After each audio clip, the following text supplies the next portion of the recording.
Hello, this is Jamie. And this is Heather, and welcome to Using Our Inside Voice, a podcast where we awaken to the extraordinary meaning of everyday mundane life by passing it through a particle collider of different and differing perspectives. Today is the day that we interview Amelia Earhart.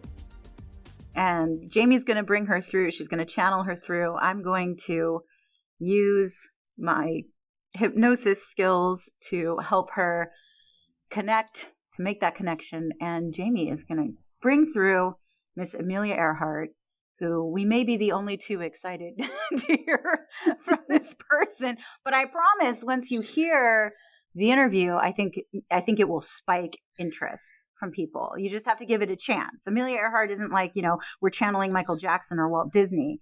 Amelia Earhart is not one of those. She's kind of a niche historical figure, and I just have a feeling that most people will be like, huh, Amelia Earhart? What? I don't know, but who knows? Maybe Michael Jackson or Walt Disney could be next. You never know. Well, and that's what I'm thinking. I mean, originally when we had this idea several months ago, we were thinking Walt Disney, but Amelia came forward. And if Amelia came forward, like I've said in our Instagram posts throughout these past few weeks while we've been talking about this, if Amelia came forward, she came forward for a reason. Yeah. And it wasn't just for me. She came forward for you too, or at least got reconfirmed for you. Yeah, actually, she came through for me a few months ago. Probably more like last year. She came through for me with revelations that I had about my own personal quest for, or my own attraction to the idea of being a treasure hunter, and how that connected. I had connections from when I was very little. I wanted to be an archaeologist and then a paleontologist, but I always wanted to discover things. Sure. And so Amelia Earhart came through again, and that sort of historical mystery interest was piqued again. And so when you brought up Amelia Earhart, for me, it wasn't a surprise completely. Got it. Yeah, this is going to be interesting. Yeah. I can already feel her like at the door. Yeah, I've been feeling her ever since we brought her up. She's like, I'm ready. Let's do this. She feels very much like clapping the hands. Let's get down to business. There's work to do here. I'm like, really? Amelia Earhart has work? Okay, let's freaking do it. Let's do it. All right. Get this experimental rolling. All right. So what's going to happen now is I'm going to take Jamie in, as they say, and we will be back in just a heartbeat. And Jamie should be in full trance, and hopefully we'll have connected to the person we mean for her to connect to. You ready? I'm ready. All right. So, were we right in our feeling that you came knocking on our door spiritually for a reason? I think someone sent me to you. Interesting. Do you know who? Not sure yet. I haven't thought about that. This is interesting, though. How so? I've only felt this a few times before, and it's been a while. Can you describe for me what it feels like? It's a little like looking through binoculars, I guess. It feels a little odd. Do you have any idea why it feels odd? Well, I know I'm stepping into someone who's still living, and she feels close to me, so it feels all right. Do you know why she feels close to you? This side, it feels like family, I'm gonna guess. When have you felt this feeling before? You said it felt familiar, that you had felt it a few times. A while ago, it seems. Something similar happened. I feel like I get pulled in a certain direction all of a sudden, and then I feel like I'm a part of someone else, or speaking to someone else who's still living. So this feeling that it feels familiar happened when you were not living? Yeah. And when you say a while, what's your experience of time like? Don't really have much use for time anymore. It just feels peaceful here most of the time.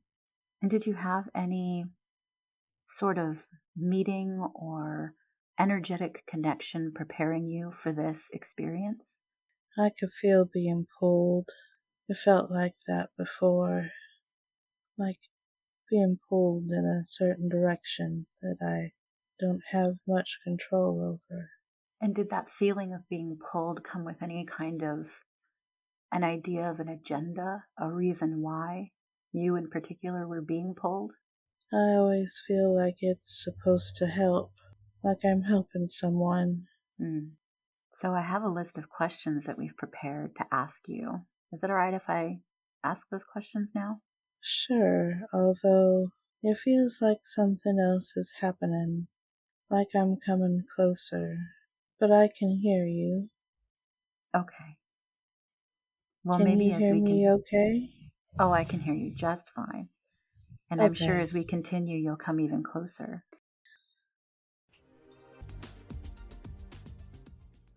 So, what was the purpose of coming in with that arguably rebellious nature? It had to serve a purpose spiritually. What was the purpose? I just always wanted to be free. I wanted to explore everything. I wanted to try everything. And it didn't make any sense that only certain people should get to try certain things in life.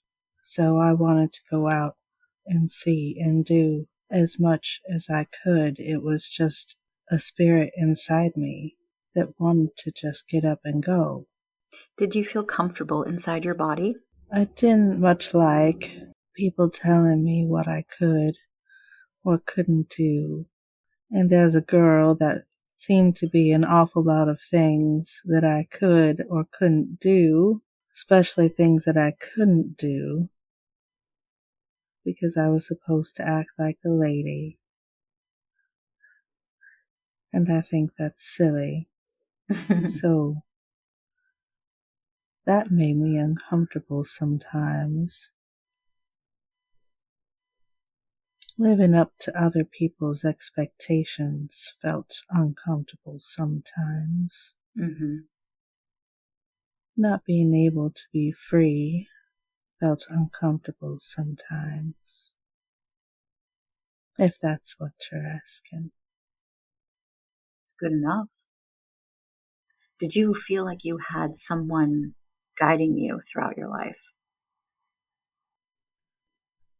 I did feel a comfort when I passed on. It felt like there was already something waiting for me that felt familiar and lovely. And that made everything all right. Did you have a mentor in your lifetime, a living mentor? I did. I had a few, I guess you'd say. I had some lovely teachers in school who encouraged me to stick with my studies and go further and do what I wanted. I was very enamored with the women who were fighting so hard for equal rights when I was younger, that got us the vote. I appreciated that very much. And I suppose I wanted to continue that work in some way. I wanted to contribute to that as well. And there were other lady flyers as well that I looked up to. So sure, I had mentors in life. We never hear about the other lady flyers. We just hear about you. We actually had a club. There were several of us that would get together and fly and talk about the planes and how to rig your seat so you could actually reach all the gears. I was lucky I had some height on me, so it wasn't as hard. But if you weren't the right size as a man, it could make it difficult to reach certain instruments or to read certain instruments because you just didn't have the length to grab things, or you couldn't see very well.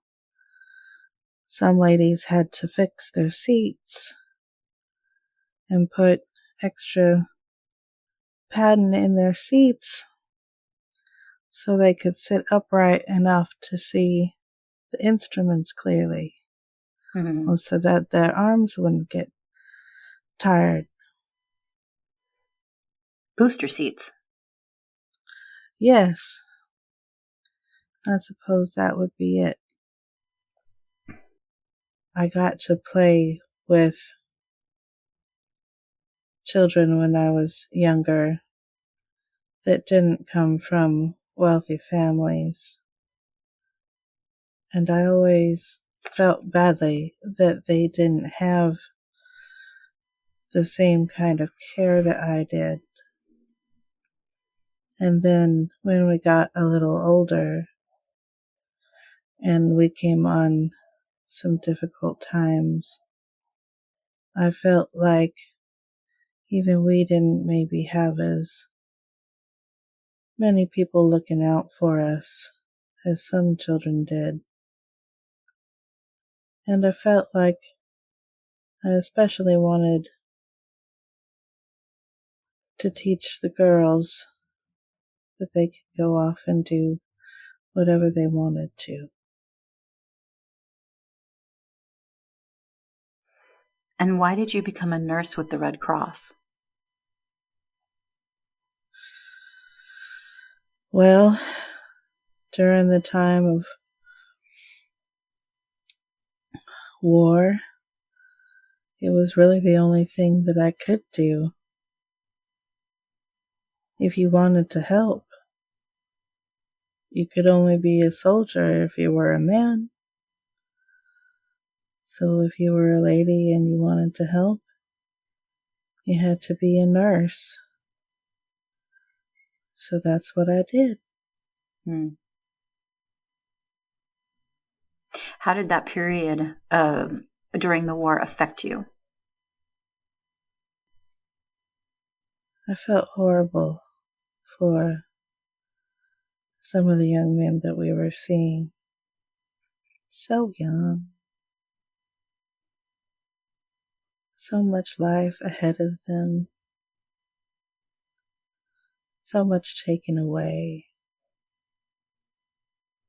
I suppose it made me angry in some ways, but it almost made me jealous in some ways too, that they got to get out of their little towns and see things that a lot of people would never see. I just wish it hadn't have been under the circumstances of war. What made you want to decide to fly planes? I love to hear the sound of the planes taking off. It was such a rush. It felt like 100 birds swooping down low, right past your ears. And I just wanted to fly. I wanted to know what it was like to be up there in the clouds with the birds, free from everything that was happening down below. Getting to be off in your own world, exploring things that other people hadn't seen, seeing the world from a new place. So, what part of flying did you like the most? I liked the challenge of it. And I liked the independence of it. I liked knowing a thing that not everyone else knew. I enjoyed seeing new things, finding new places. Everything looks different from way up above. Everything looks smaller and bigger at the same time, and it felt powerful to wield a machine up in the air.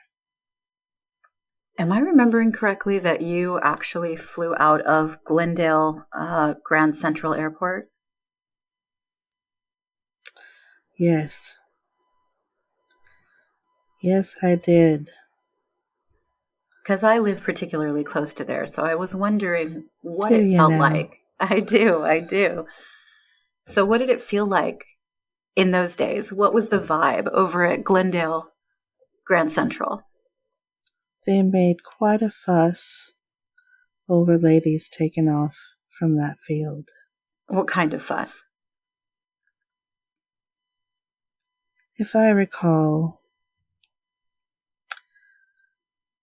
everything in those days was meant to be camouflaged so that you couldn't tell what was around.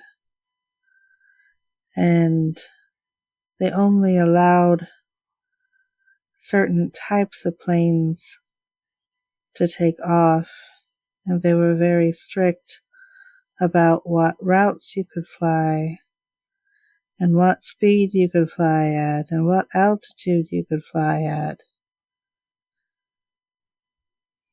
So it wasn't easy. Did you receive any support from the male flyers of the time?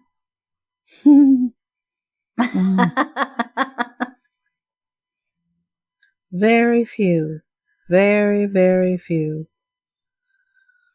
I suppose there were a few fellows that saw me as one of the boys. I could hold my own, but that took a while. And they didn't particularly care for the fact that I ran with a crowd of lady flyers. So it was hard. You had to learn how to speak their language, and you had to know your equipment very well, or they just didn't respect you at all. But I guess that's to be expected.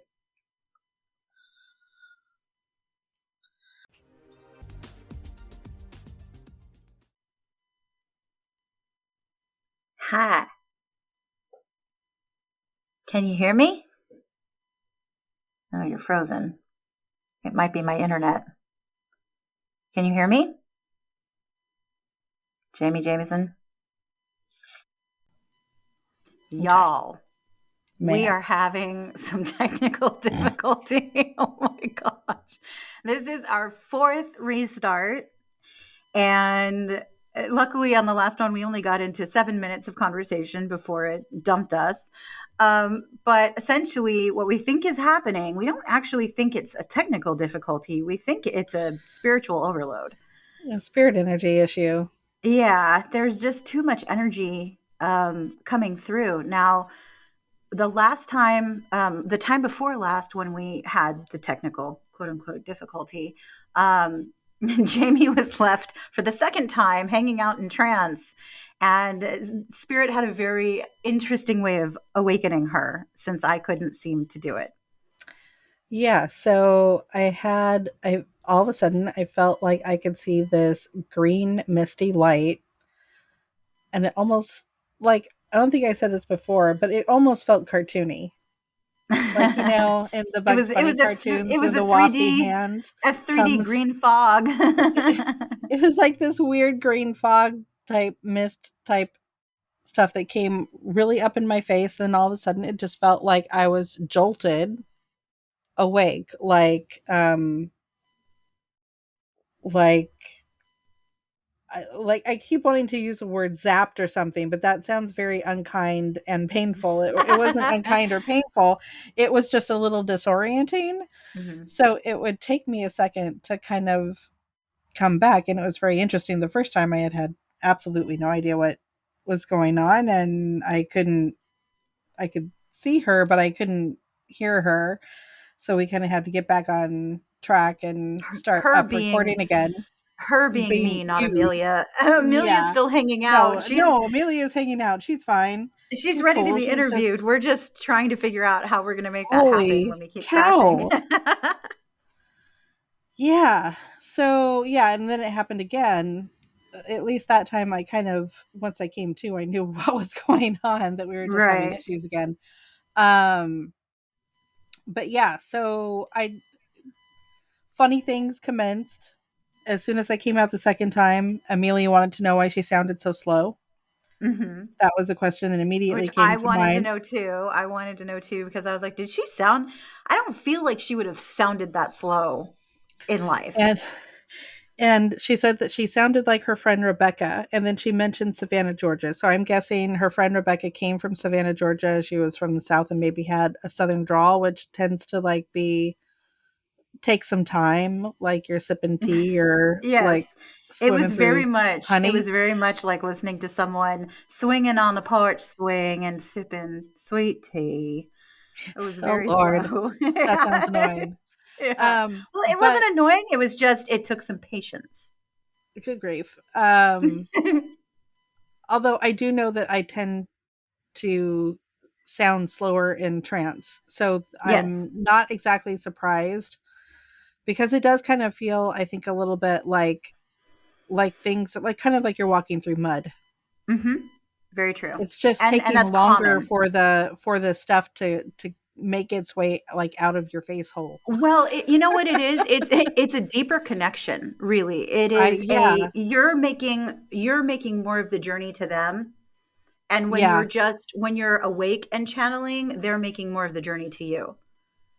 So yeah. Like it's she's you're farther out of your consciousness when you're in trance. And so it takes a while for that information to funnel back through the physical body and come out, as you said so eloquently, through your face hole.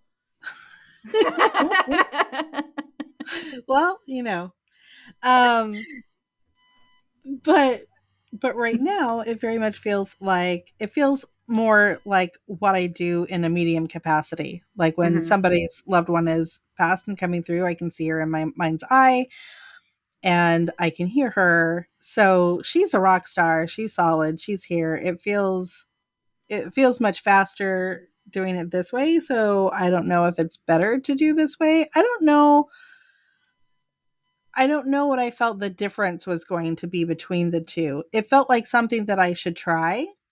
So Mhm. I definitely wanted to try it, but good grief, if we're going to have this many difficulties. I hope the difficulties Well, are over. the thing is that I can't speak to the technical difficulties that we've experienced. That might work itself out in the process. We might have to record differently. Who knows? But as far as the slowness goes, I think that it's a practice thing. I think it's getting used to the energy and it's learning to gauge how far in versus how far out you are would be the difference.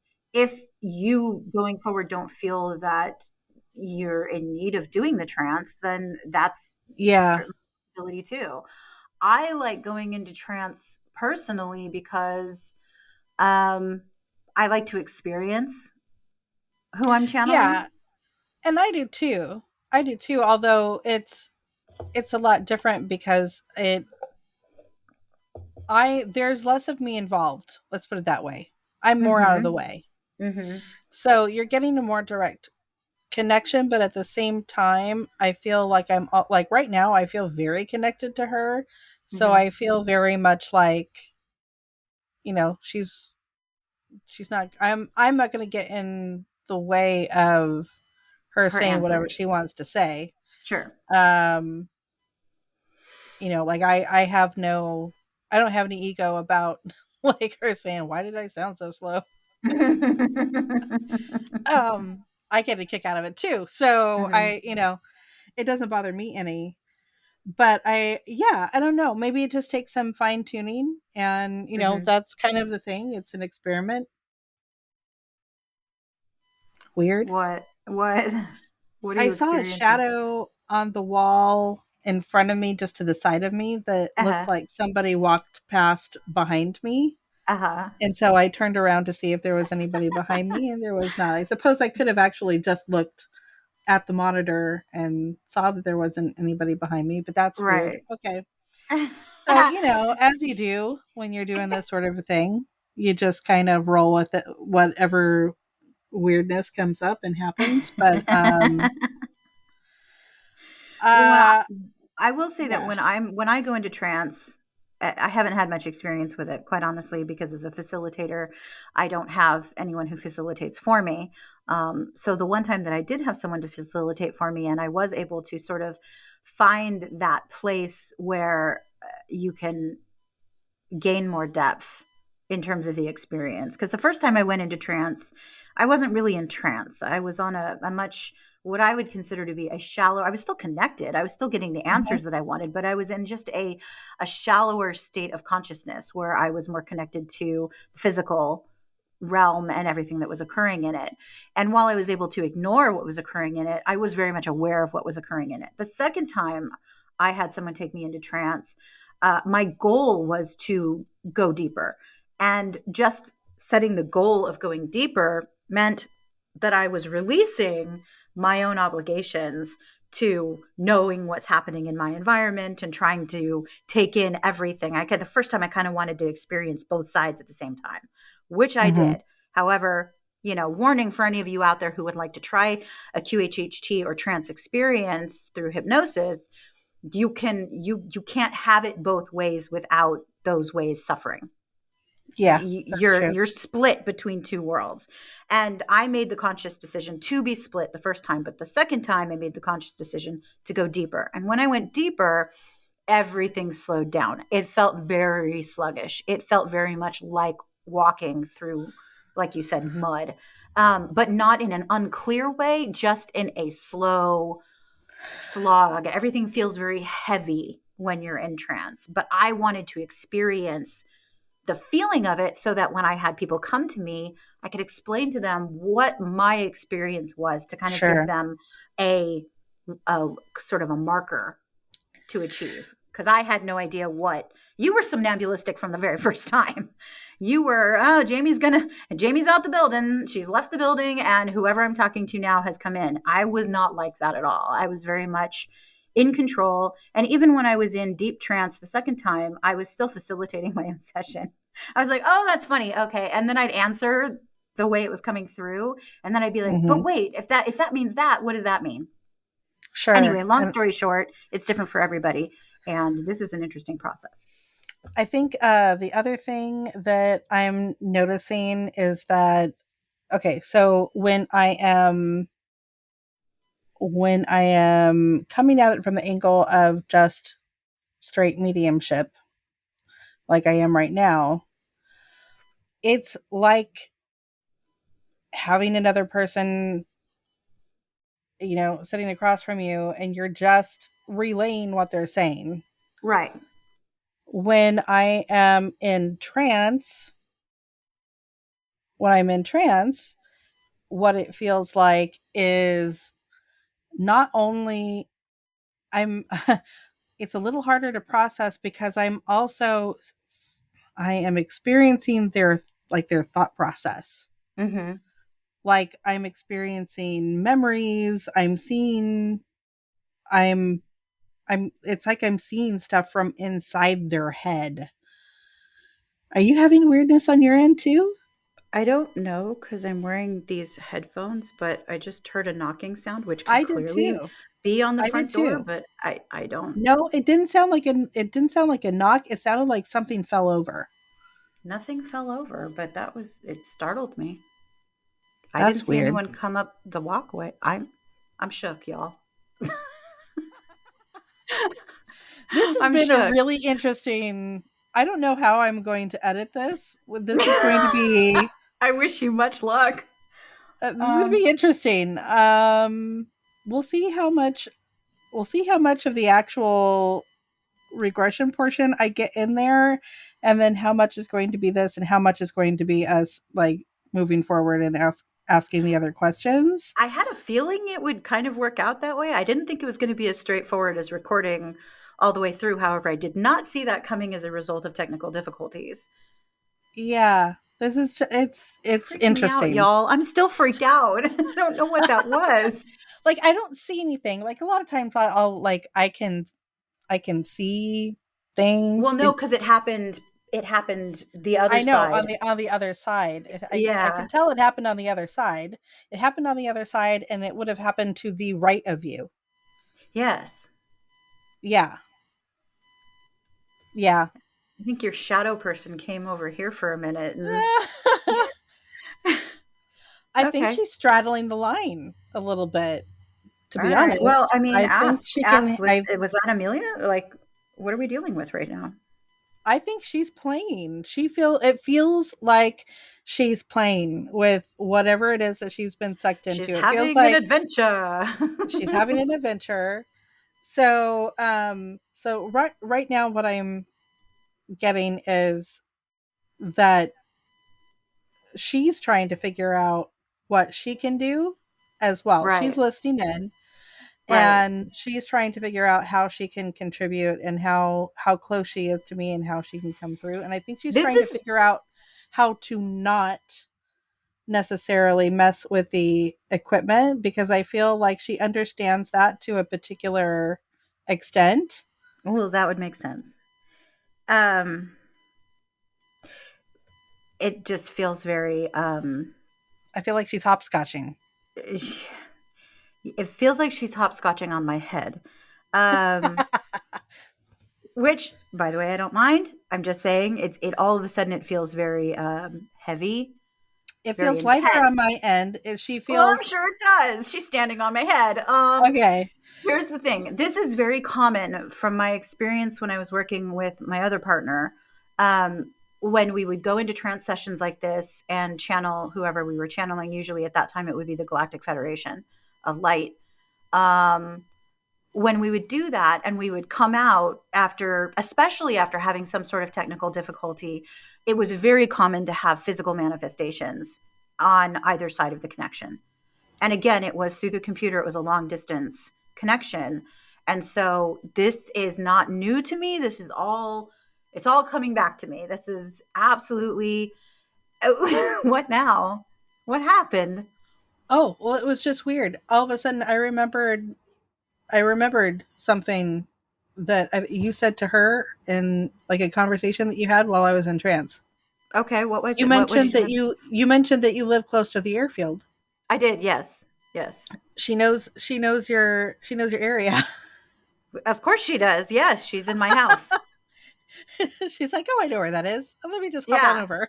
Well, she was funny because when I mentioned it, I had the inkling to mention it, and when I had the idea to mention it, her response was very funny because she was like, "Oh, do you? Like, do you live close?" And yes, yes, I do. Clearly, you understand how close now. But yeah, it's very common during trance channeling through this hypnosis for there to be physical activity in the rooms. In fact, that's how we met Nell.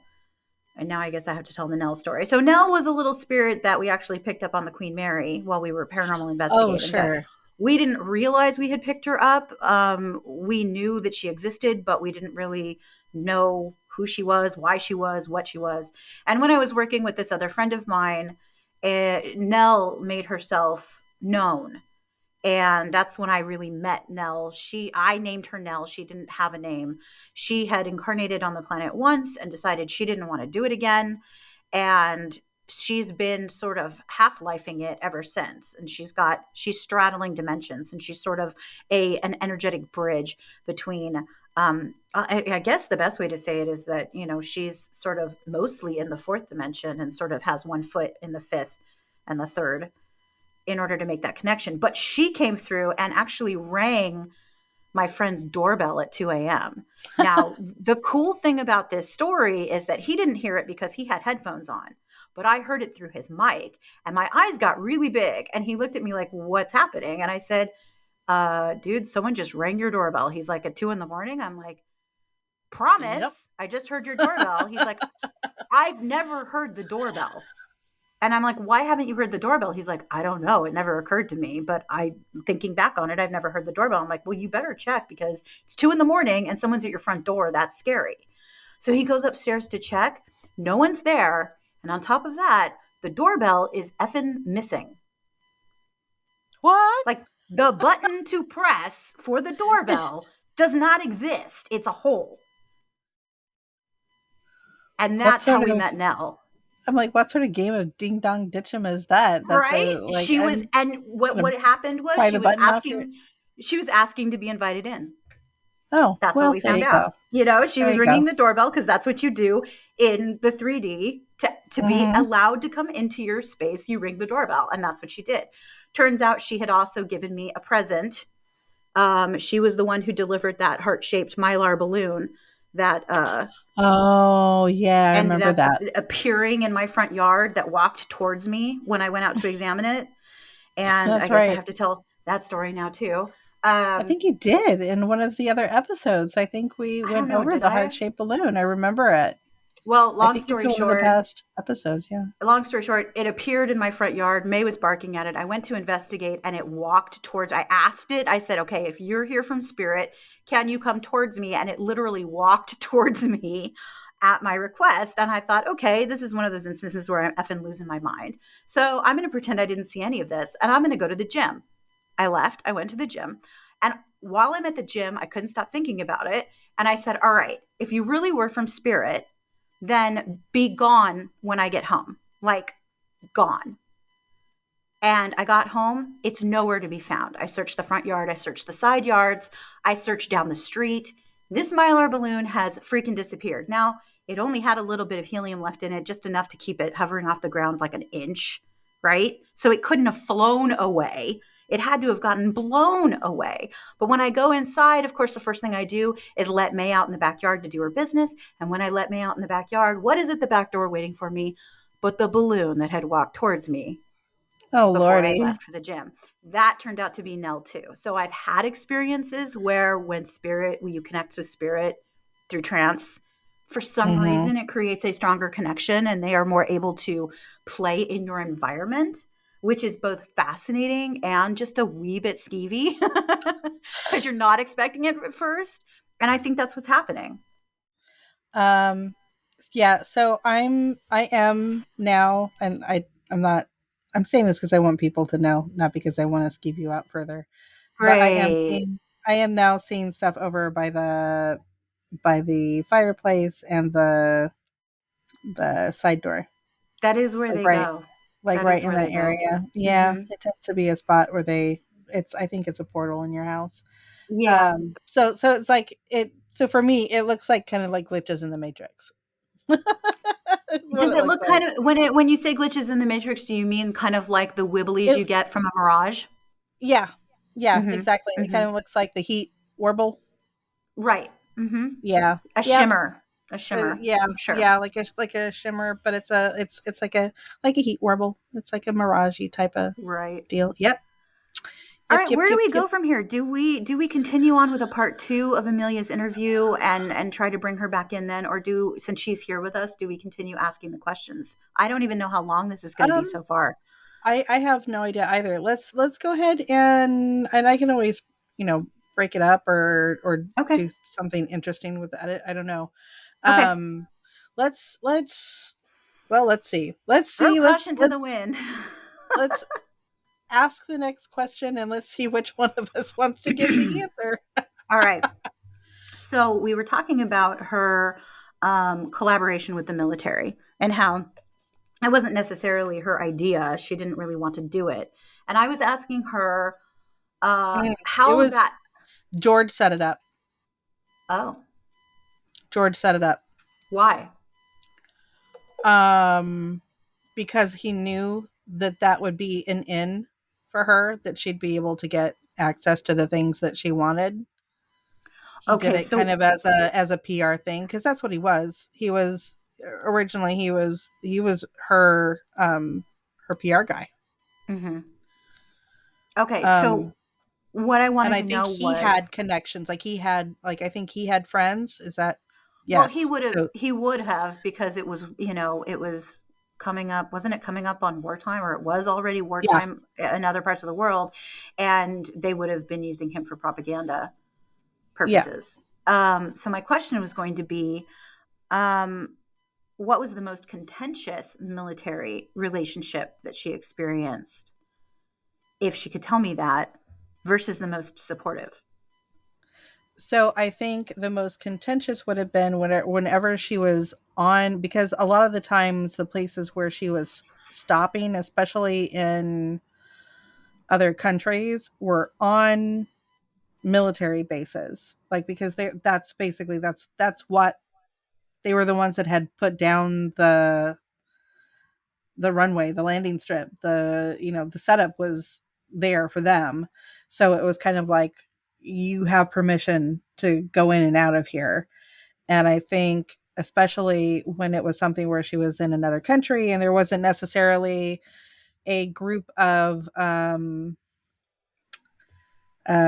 what do you call it, like dignitary type folks to make everybody play nice, that was going to be the more difficult situations for her because she had to watch her mouth and be polite and be a lot more lady like than she would have wanted to A little bit be. more propriety. Yeah, she had to watch her step and watch her mouth and not say things that would have I kind of meant pissed people specific off. people. I kind of Oh, meant specific people, specifically? though. Like, was there a specific, I feel like there's a strong male sort of old boys club, uh, Mhm. kind of, I feel like brigadier energy coming from this Mhm. person. And I just kind of wondered if I was picking up on something, or if not. I was just curious. I would say yes. I don't know if you're going to get a name out of her though. Mm. Something that came through while you were answering. Mhm. I was writing down a note for one of our Instagram posts, and the note was, "When spirit knocks," and then I realized that she had knocked inside my Yeah. house. Like Yeah. she said, "See, I was using your words." To me, Mhm. in my head, that's what she said. I was using your words. I'm like, oh, clever. Thank you. Oh, uh shoot. Yeah, so the God, now what the hell's happening over there? A lot is happening over here. Because I just heard something. Yeah. It sounded like Hmm. somebody talked. No, somebody knocked in the hallway. Again? Hmm. Oh man. Well, hi Amelia. Thanks for hanging out Going with forward, us. Heather will be roommates with Amelia Earhart. Nobody saw that coming. Oh my goodness. I get the feeling okay, this is gonna sound really weird. I get the feeling like she's been in your Weirder house than anything before. else? Yeah, I feel like she's been in your house before. What? Why? Like I think she's been in your house before. Well, I hear Like what you're saying to me, but why? because she was visiting somebody else who used to live in that house No, way before she you couldn't did. have. She couldn't have. The house was built in 42. She was dead by then. Really? Yeah. What was there before? A field. Hmm. Yeah. Amelia, did you land on her house? No, no. It feels like, well, that's weird. I get the feeling like she's not answering me, but I get the feeling like she's been in your house. I Weird. mean, a lot of Anyways, people have been in my rolling. house. This is true, but rolling right along. Yeah. Um, no, and it's so weird. Every time I go, she's doing this on purpose because every time I go to say his name, I can't remember his damn name, even though I've seen His it a gazillion times. his name who? Um, the gentleman that was along with them on the flight up Noonan? until the wreckage. No, not Noonan. The other Uh, guy. the guy that was basically along that he was doing the navigating for the first half because they had put additional equipment on the plane that was supposed to help them get through the areas that were tough to get through Right. when the weather was You crap. mentioned this last time. And uh yeah, apparently they butted heads and she was He really and Noonan? no, she and him. He and Amelia. Oh. And she wasn't exceptionally fond of him. Like he was good at what he did and everything, and she Hmm. was happy to have new technology, but she was not keen on that guy. And I get the feeling that they actually had a scuffle privately, Hmm. which really led to him, like, the plane had crashed. Everybody was fine, but the plane had crashed on one of their takeoffs and then had to be repaired. And I feel like she had words with him and he was not happy about it. And it was that made him say, screw this, I'm not doing it anymore, Hmm. more than the crash. I don't have to listen to a woman. Yeah, kind of that sort of a thing. Hmm. Um, I feel like I can access a little bit more than she wants me to right now about that in particular. I'm not, Yeah. I still can't think of his name, but I feel like I'm picking up on the argument that they had.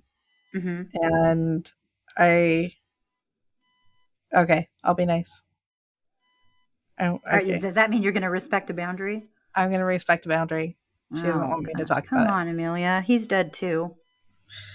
Yeah, she knows. um, can she tell us more about Rebecca? Who is Rebecca?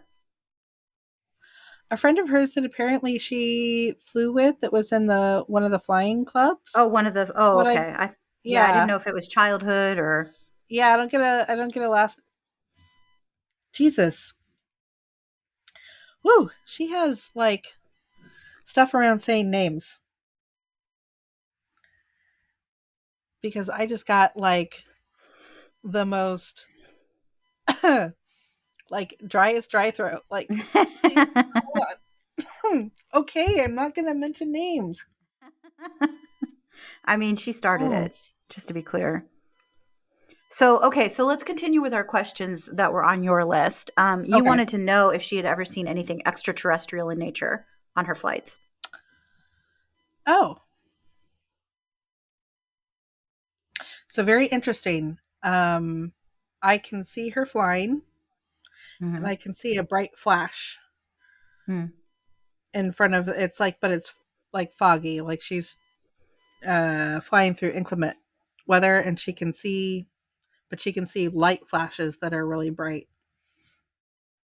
That I think she had originally attributed to like light from the sun filtering through the cloudiness, but then she's shaking her head at me going, that's not what it was. This was something else, but I don't know what that was. Fair. And then I also get the feeling like from a military perspective, she may have heard them talking about things when talking about certain types of equipment that sounded like the problem is I think we were so early in the game then that like people weren't talking about it a whole lot, so it was hard to like figure Conceptually, out what. they didn't even have an idea No, of what they were dealing with. no, this is way before Roswell Mm-hmm. type stuff. Mm-hmm. So I don't I don't think I think they had maybe encountered stuff like that, but I don't even know if they were calling it alien or UFO Mm-hmm. or I think they would just refer to like space type stuff. And I think she overheard stuff but wasn't quite sure what they were trying to get at Right. It was when kind they of were talking veiled. about it. Yeah, it was kind of veiled speaking Mm-hmm. like, hmm. Okay, so then what happened on the way to Howland Island? Now, what was Howland Island, just for the audience? I'm sure there are So like two so Amelia Howland, Earhart. sure. Like so Howland Island was the next destination. On the last podcast, I mistakenly called it Howard Island. It's Howland Island. I put it in our I did put it in our notes. Uh huh. Um but Howland Island was a little island um out in the middle of the Pacific that had just enough room and just enough clearance for them to land on. Hmm. There have been other military groups, I guess, had gone in occasionally and set up camp for one reason or another. So it wasn't really occupied, but uh it had been cleared for use, basically, is what she's telling me. It had been cleared for use. It was a place that they knew of, that they could get to, that they knew roughly the terrain and knew that she could land the plane there. And it was close enough to where she had, because the last place that she had been was Papua New Guinea. And they knew that she could make it there, but if she went any further, she'd be really stretching it.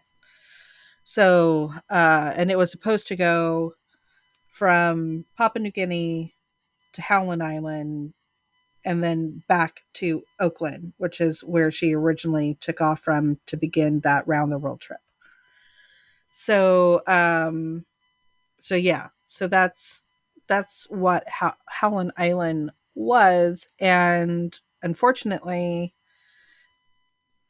there was a lot of just weird, crazy stuff happening on the plane. She couldn't make communication with the I believe it's Coast Guard ship that was there supposing to like help guide them to the island. Um the it was called the Itasca. So the Itasca could hear her crystal clear. Right. You said The you told this story last Yeah, time.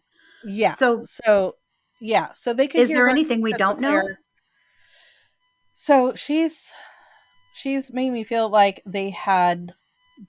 she's waving her hands over the radio, going nothing. There was nothing. I couldn't hear anything. I kept making calls to them and nothing, just nothing. And it feels like they thought and Fred was good. She trusted Fred and his ability to navigate. That really wasn't her forte. Like, she knew enough, but in a situation like that, she really did need somebody who could do the old school, sexton by the stars and you know, the horizon line and all of that. She needed somebody who was really well schooled in that, and he was very well schooled in that. So she trusted him and was very confused and panicked when neither of them could see anything. Like, the feeling that I'm getting is like literally nothing. So they have where the gauges are giving them a particular bearing of where they're at. And she's trying to relay that. Nobody is hearing her, answering her, and they're going back and forth. Or what they think is going back and forth. She's completely disoriented at this point, is what I get. Um, yeah, like she's showing me back and forth, back and forth, back and forth, and I can feel her anxiety. Like, I'm not a nervy broad, but this is causing me, like, I know we're in trouble because I can also I can read the fuel gauge. Is what I get. I can read Hmm. that fuel gauge. I know where Hmm. that's at. and I know we don't Mm-hmm. have enough to be doing this back and forth. And I'm Mm-hmm. feeling very antsy. And I feel like Fred is saying, no, no, if we keep doing this, they're going to find us. They're going to find us. They'll be able to spot us and tell us where we're off. And I feel The like the her this instinct, the yeah, this being the back and forth. and I feel like her instinct is there's Pick a something direction wrong and go there. with the equipment. We just need to stop this business of mucking around Mm-hmm. and get to where we're going. And I feel like there's a moment where she knows we're really not where we're supposed to be. Mm-hmm. Like this, but there's got to be something out there. And I'm just going to go. And I feel like at some point she kind of ignores Fred and shifts direction a little bit. And I feel like mm,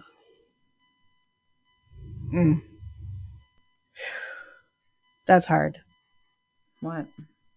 I feel like I feel like she sees something and she gets excited for a second because she thinks that maybe they're on track, and then she realizes that they're really not. But she knows she has to land, because there's no other alternative. It's like, well,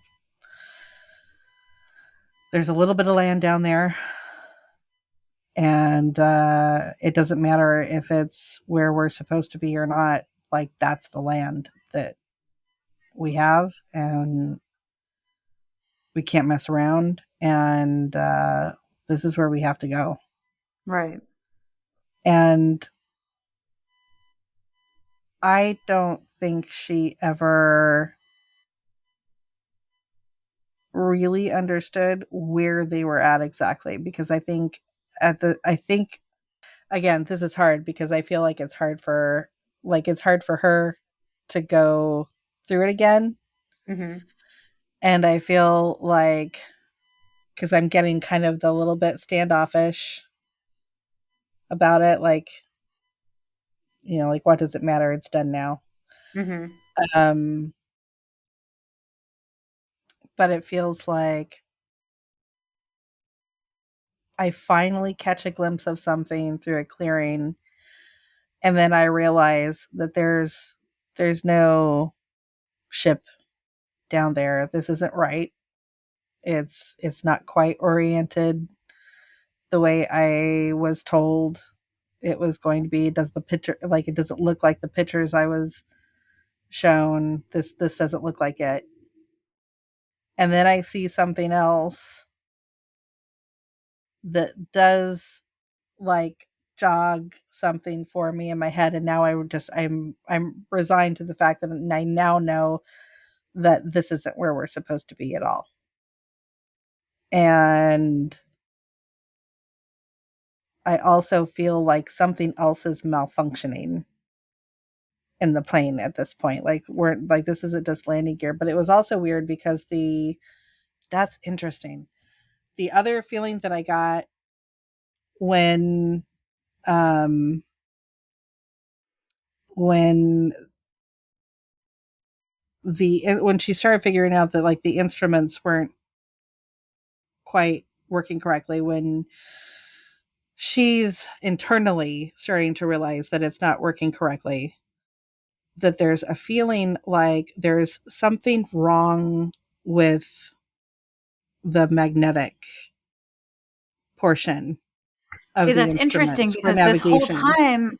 this whole time I've been getting like a Bermuda Triangle vibe off of Triangle, it. exactly, Yeah, exactly, yeah, yeah. exactly. Okay. Uh, And in my head, I'm trying to think, because I feel like that's what she's bringing through, and I'm like, was was there talk about the Bermuda Triangle at that? Like, would she have reference to that? I can't remember mm. if that would have been known at that time. I'd have to look it up, because I feel like she's referencing it in the back of her head, like, this feels like the Bermuda Triangle.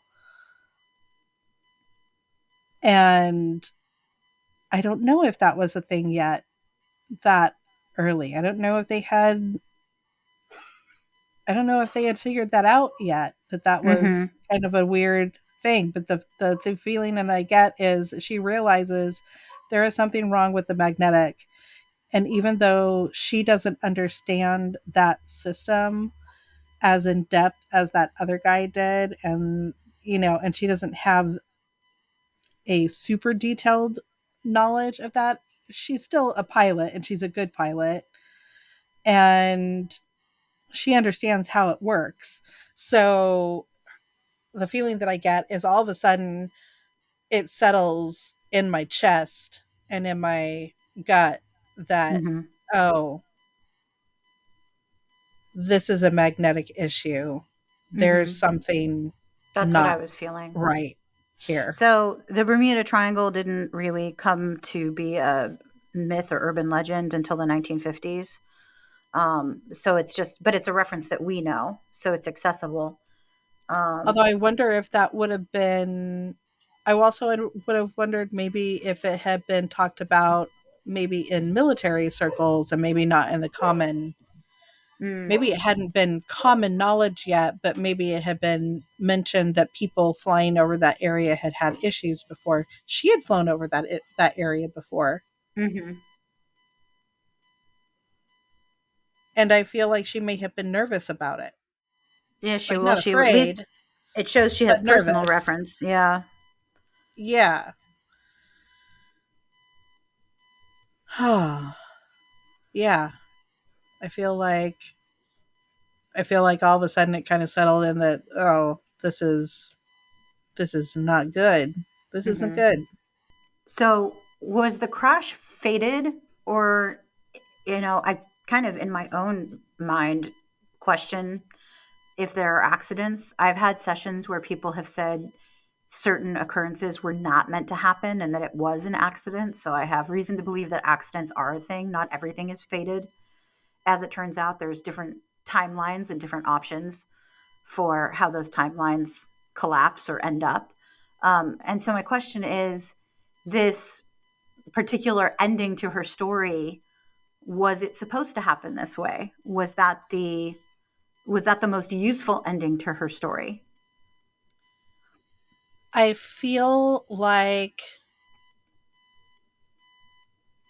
I'm being presented with two paths. There's this way, Mm-hmm. there's this way. Mm-hmm.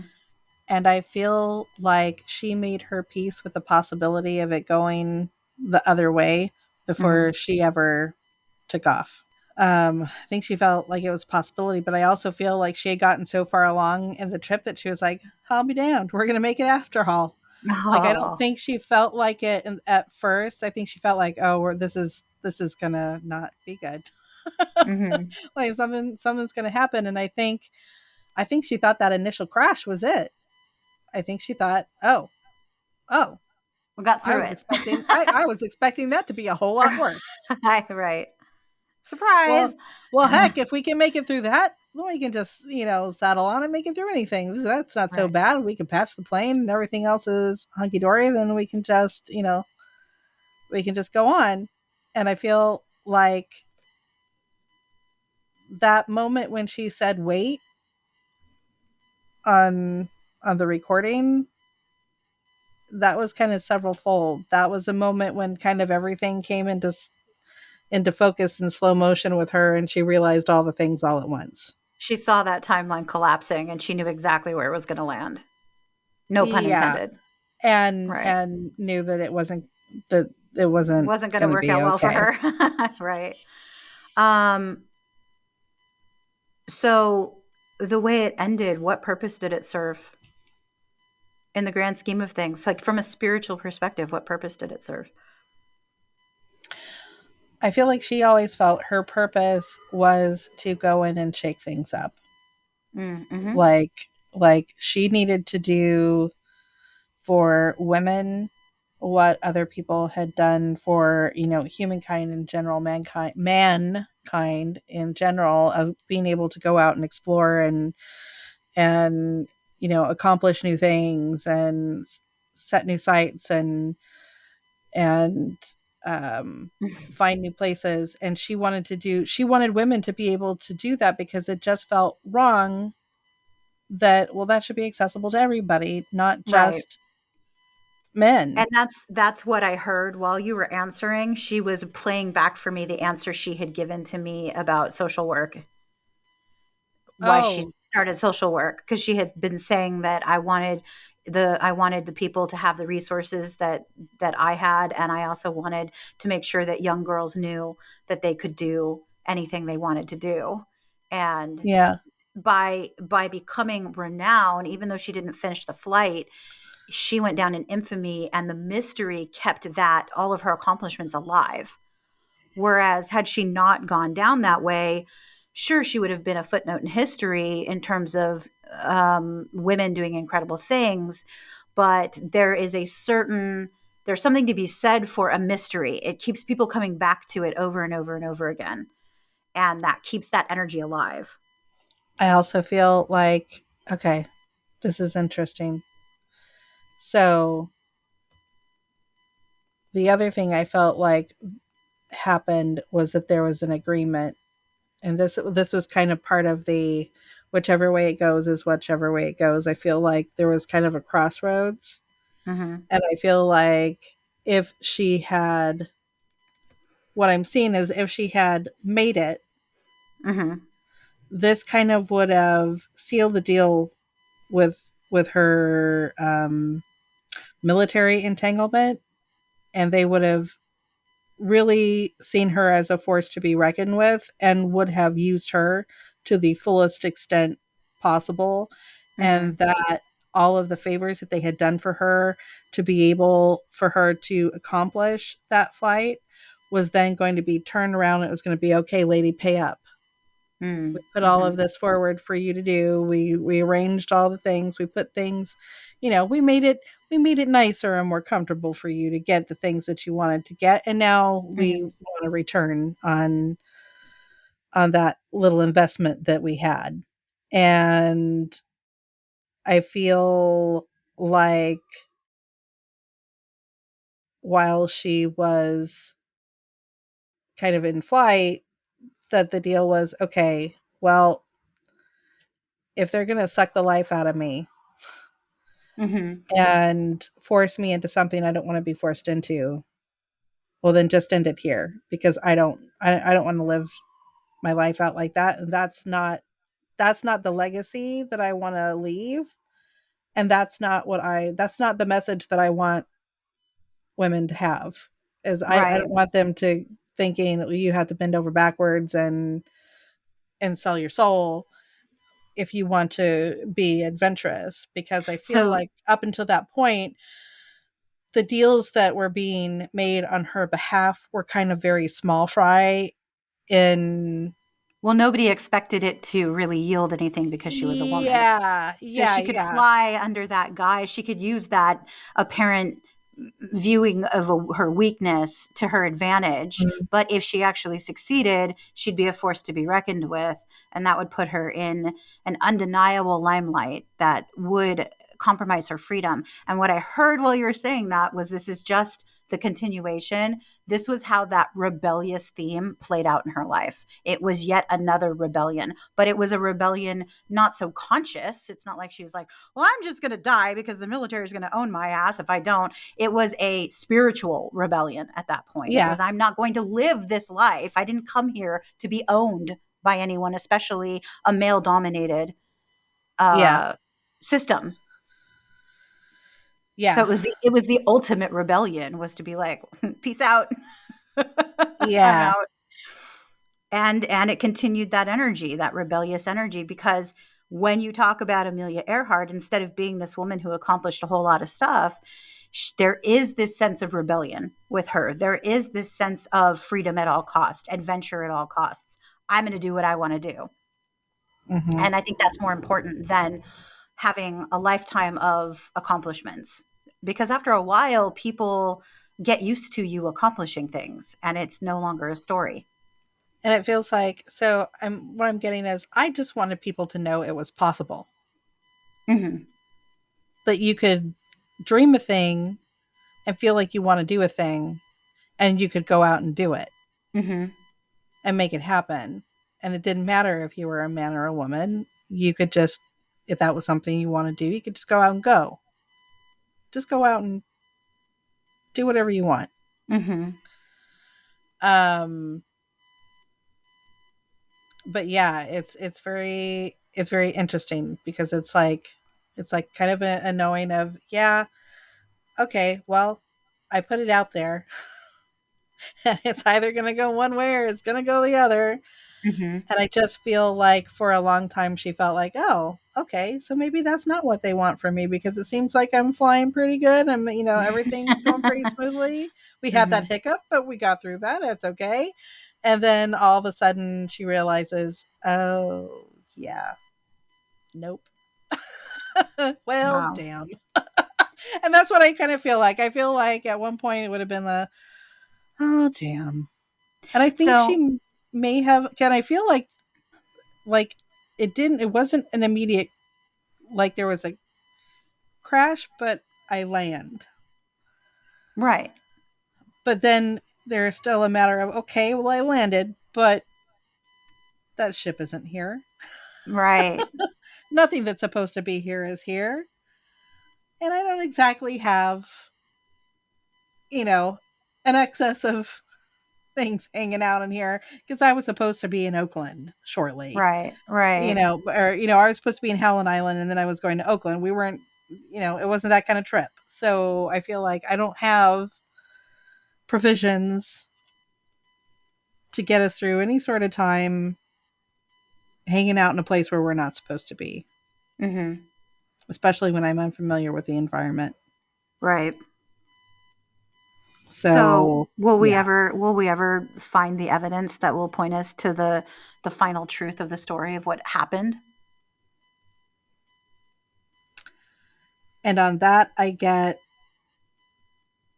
there's some things have already been found, some things will never be found.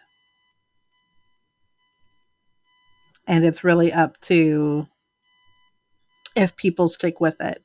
If people stick with it, they'll find what they need to find, enough to make, they'll be able to find enough to make a positive um identification. But she's saying don't expect to actually find me. Mm. You're not going to find me, Mm-hmm. or not enough. You won't find enough of me to make that kind of uh to make that kind of identification, but you'll find stuff Mm-hmm. left behind. And I don't know that a lot of it's going to be the plane necessarily. I feel like you're really gonna have to hunt for it, Mm-hmm. for Well, what's left, for what's left. the one thing that's been coming through lately is that your desire to find the answer helps the answer to And start to manifest. manifest. Yeah. Mm-hmm. So Yeah. I'm That sure that that this feels is the same. correct. But I wonder if for her, if there's any unfinished business because of how things ended. No. It's pretty much what I got. That's what I picked up on. Was That no, was she's that good. was like zero hesitation. Nope. Right. I'm good. Because I continue to live through the other people who came after me, and I get to see everything that they're doing, and Mm-hmm. I still see things Right. happening So from let's ask afar. about your experience with the Billy Joel song "Downeaster Alexa." First of all, tell Oh, everybody what that experience was because we didn't talk about it on the last episode. This is something that came up after we finished the last yeah. episode, Because it was one of those and weird things that, like, sometimes you get something that's so weird that you're like, should I even mention that? Because I don't even know what right, that is. yeah, and you don't even know what to do with it Um, at first. You're just no, like, what? no, have no idea what to do with it. Um, and from her, I feel like I left you a treasure map and you followed the clues and you found what you Mm-hmm. needed to find. Mm-hmm. Um, so when I was watching the documentary that I was watching that kind of spurred all of this in the first place, every time they said the term Lockheed Electra, which was the type of plane that she flew on that last mission, that last flight, all I could hear in my head was the tune of the Billy Joel song, The Downeaster Alexa. And I'm like, I can't sing it unless I have the words in front of me. I'll have to like. Well, I mean, if anyone's curious, they can go to our Instagram. Yeah, that's And true. But just to because I refresh my used it for, memory. yeah, I used it for our last episode. It's the music for the post for our last episode. So it's on our Instagram and you can hear it there. Yeah.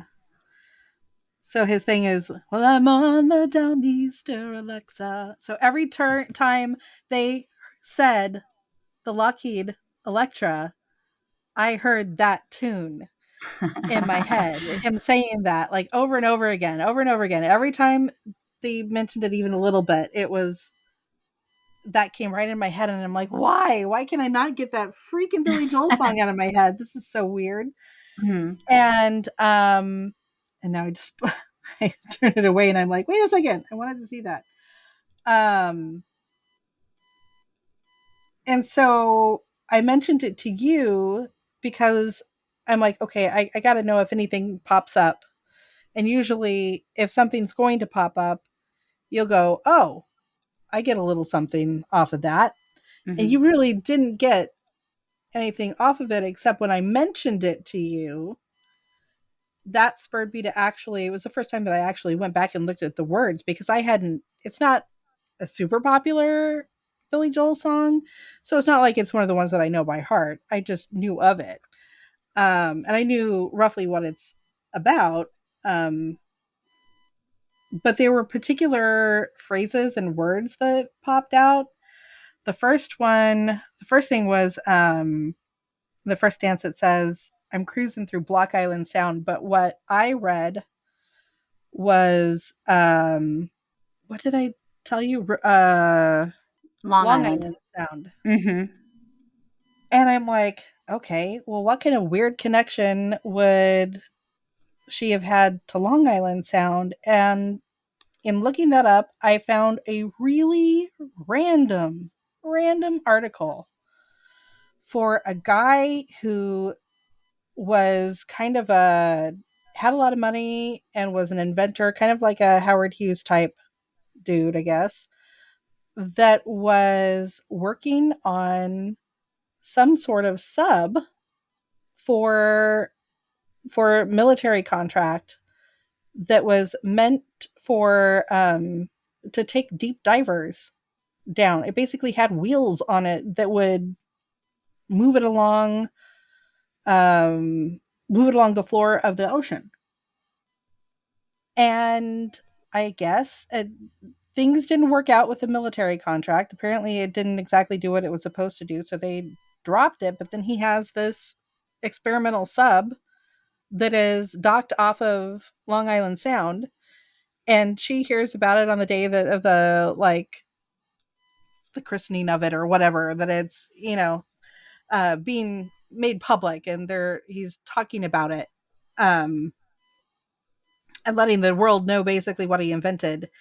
And she was there for that and went on the sub with another friend and dove. And she had issues with the diving suit that she was given.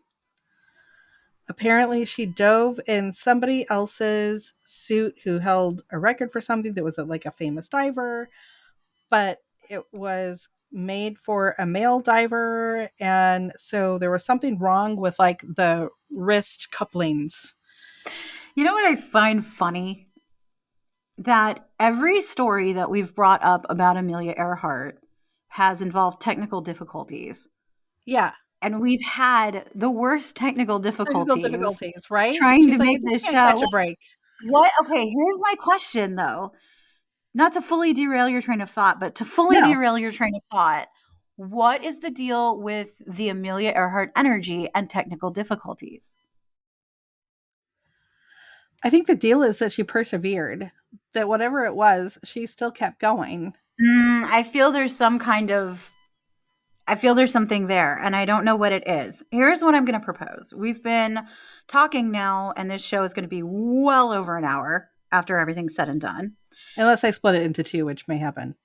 Well, here's what I'm thinking though. If we make all of this one show, and because I haven't even gotten to my questions, and I feel strongly that my questions are the kind of questions that would probably be better for a trance channel because they are Okay. spirit side and they will require Mm. possibly her connecting with her guides or connecting her guides to us Okay. to be answered, and they're deeper. They're not, hey, what happened to you, hey, where did you end up. They're about the spiritual aspect of planning that life and all of that. So my Okay. proposal to you and to our audience is that we do at some point during this week, we get together and do a shorter trance channel session that we put Ooh. up on Patreon Okay. as sort of an extended version. And we'll talk about the ins and outs of that. But if you're cool doing that, if you think you can carve out some time to do that this week, it won't be as long as this because I don't have as many questions. They're just a bit deeper and they're more about how all of this works from spirit side when we're planning the lifetime and the ingredients that go into the lifetime, things like that. And I feel Mm-hmm. like it would work better in a trance situation. So that's what I'm proposing is that we make what we've done today a show. And also on Patreon, we post this as bonus content. Okay. Okay. I don't Does that know. work for you? I'll have to see what I have going on as far as time. We may have to push it. To next week?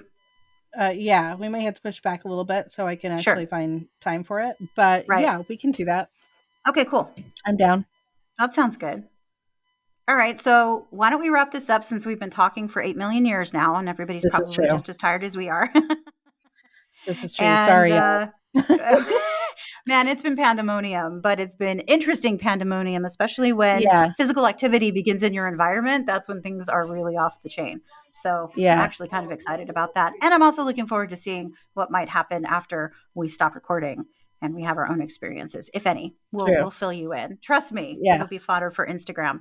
Yeah. And speaking of Instagram, the week that you hear this, it'll be released on a Thursday. And on Saturday, we have a meetup where you can talk to us. You can ask us questions. If you have more questions about Amelia Earhart, and we can connect, of course, we will be happy to ask and answer. And aside from that, we're up on social media. Go hunt us down. Our Patreon has all our links. We're on Instagram. We're on all the things. So come check us out. And thanks for listening, guys.